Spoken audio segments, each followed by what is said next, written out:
اگر علماء دیوبند کے عقیدے غلط ہوتے تو آج بھی غلط ہوتے. آج تو آپ دیکھ لو وہی عقیدہ طحاویہ بہشتی زیور میں جو عقائد لکھے ہوئے ہیں وہی عقیدے ہیں جو قرآن و سنت کے عقائد ہیں.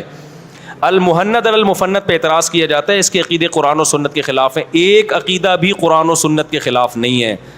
اور جس نے بات کرنی ہے نا کوئی مشہور آدمی ہو, ہر آدمی کو ہم لفٹ نہیں کرائیں گے. آج بھی میں المحند المفند پہ بیٹھنے کے لیے تیار ہوں.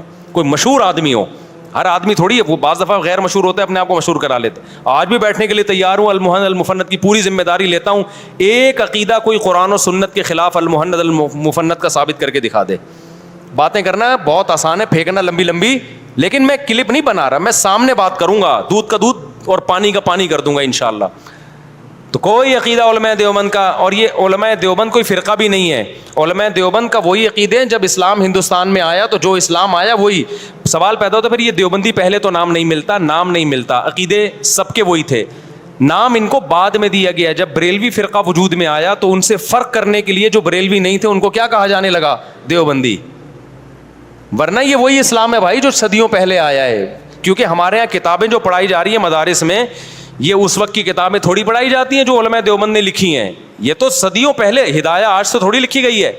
ہدایہ جو کتاب ہے نا اس کا جو متن ہے وہ امام محمد کا لکھا ہوا ہے. امام محمد امام ابو حنیفہ کے شاگرد تھے. نہیں یہی بات سمجھ میں, جو اسلامی قانون پڑھایا جاتا ہے وہ کس کا لکھا ہوا ہے, امام محمد کا. وہ کس کے شاگرد تھے, امام ابو حنیفہ کے. ابو حنیفہ اور امام ابو یوسف کے اقوال سے مرتب کر کے وہ لا لکھا گیا ہے. تو کتنا پرانا ہو گیا وہ, 1300 سال تقریباً پرانا. سمجھ رہے ہو کہ نہیں سمجھ رہے. اور امام حنیفہ شاگرد تھے حماد الکوفی کے, وہ شاگرد تھے ابراہیم نخعی کے, وہ علقمہ کے, وہ عبداللہ بن مسعود کے. تو اتنا پرانا فقہ ہم مدرسوں میں پڑھ رہے ہیں, کتابیں پڑھ رہے ہیں اسلامی قانون. آپ کہتے ہیں ڈائریکٹ نبی کا قانون کیوں نہیں پڑھ لیتے. نبی کا قانون مرتب نہیں ہوا تھا اس وقت. امام محمد نے امت پر احسان کیا کہ نبی کا قانون سب سے پہلے مرتب کر کے کتابی شکل میں پیش کیا امت کو. سمجھ رہے ہو کہ نہیں سمجھ رہے. اتنا پرانا قانون. عقیدے بھی ہمارے عقیدہ طحاویہ ہے اصل, وہ بھی امام طحاوی نے, وہ پوری دنیا مانتی ہے, سعودی عرب کی یونیورسٹیوں میں پڑھایا جا رہا ہے وہ عقیدہ. تو یہ سب لفاظی ہے. اور میں آپ کو بتاؤں, میں بار بار ایک بات کہتا ہوں, جو بھی فرقہ واریت کے خلاف باتیں کر رہے ہیں نا اس زمانے میں, آپ گہرائی میں جاؤ گے, نیا فرقہ پیدا کر رہا ہے. وہ فرقہ واریت کو ختم نہیں کر رہا بلکہ وہ کیا کر رہا ہے, پیدا.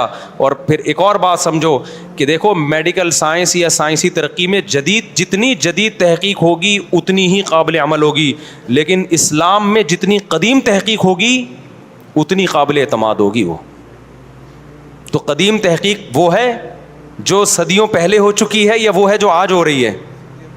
جو صدیوں پہلے کتابیں لکھی گئی ہیں نا اسلامی قانون کی, وہ ہم مدرسوں میں پڑھتے ہیں.